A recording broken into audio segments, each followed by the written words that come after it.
किसानों के ऊपर, किसान कल्याण के ऊपर। अरे किसान कल्याण कहां हो रहा है?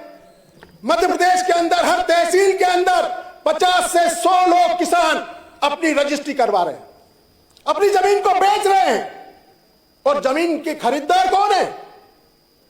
बड़े बड़े उद्योगपति, बड़े बड़े अफसर, पैसे वाले। किसानों का फंड गायब हो चुका है, वो बिक चुका है। और जमीनों के भाव कितने? 35 लाख रुपए, 40 लाख रुपए बीघा। और किसान को इधर आप बोलते हैं कि हम 2700 में गेहूं तोल लेंगे, वो भी तोलते नहीं आप। सोयाबीन आपकी 5328 में ले लेंगे, वो भी आप लेते नहीं। और एक नई आप बात लेके आ गए भावांतर।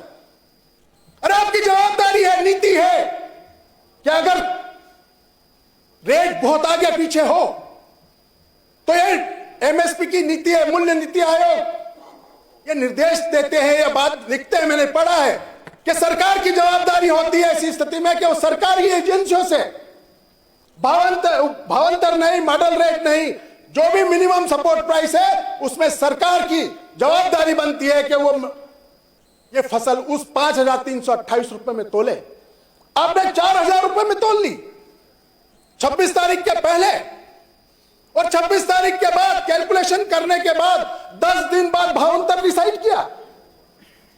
आपने 5328 रुपए नहीं देके किसानों का गला घोटा है।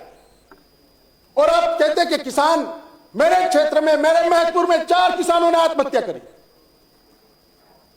और उनको 2-2 लाख रुपए दे दिया गया। अरे किसान की आत्महत्या तब रुकेगी जब उसकी मेडिसिन खेती, उसका लहसुन, प्याज, अदरक, कमरकस, सफेद मूसली, अश्वगंधा के भाव जब 25,000 रुपए क्विंटल अगर लहसुन का भाव हो जाए, 30,000 हो जाए, तो बाद में कम क्यों हो जाता है? 1 साल होता है, फिर 3 साल उनको बहुत कम 5,000, 4,000 में आ जाता है। क्या मध्य प्रदेश की सरकार और केंद्र की सरकार 29 में से 29 सीटें लेकर आप वहां पर बैठे हैं और यहां पर भी 3/3 बहुमत लेकर बैठे हैं? अगर किसान की आय दोगुनी करना है, किसान को आत्महत्या करने से रोकना है, तो किसान के इस भाव को स्थिर रखना होगा। अरे 5,000 और 6,000 भी आप सोयाबीन का भाव दे देंगे तो कुछ नहीं होना है, उसकी जमीन बिकना ही है। 3,000 भी गेहूं का भाव दे दिया तो कुछ नहीं होना है।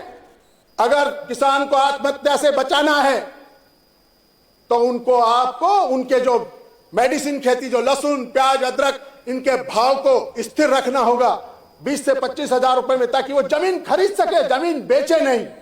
और अगर इसी तरीके से जमीन बिकती रही तो मध्य प्रदेश का किसान किसान नहीं रहेगा, वो मजदूर बन जाएगा।